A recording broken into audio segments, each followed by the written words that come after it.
Kasukuwere dismisses allegations that former minister Muzembe has died. Sarapina mashoko atikunoti atotenda pasocial media zvakanyanya.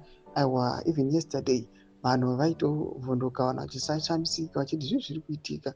Muzembe anozikanwa kunzi aiwa panguva ino ari muusungwa.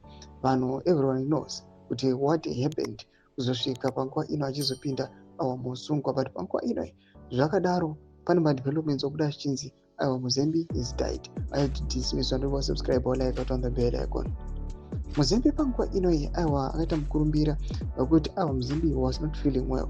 Panguva inoyi Change Radio inouya ichiposta post inachiitwa naServius Kasukuwere yakanzi fake news. Former Minister Walter Muzembe is well and alive.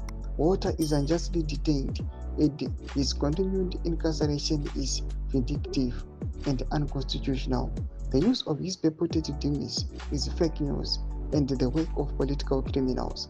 Ndo mashoko anotongwa panapa na Kasukuwere achidismisa achinzi aiwa mashoko emanyepo panguva ino achidismisa ma-allegations ekuti former minister Muzembe is died. Mashoko anobuda panguva ino ekuti people could believe kuti chinenge chokwadi kuda kwokuti we have seen aiwa ma-headlines akawanda tichiona kuti ma-first days achangopinda muusungwa he suffered a lot.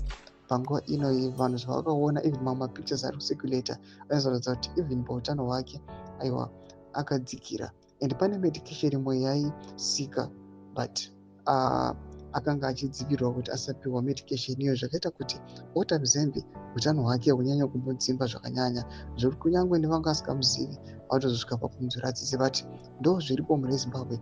Panguva ine Kasukuwere ari kachidismisa achiti aiwa mashoko emanyepo, mashoko nepropaganda dziri kushandiswa nevanhu. Tiudze mafunguro enyu muri kudii pamusoro pechitiko ichi. Pinda comment section medu mudze mafunguro enyu. So subscribe or like, chat on the bell icon.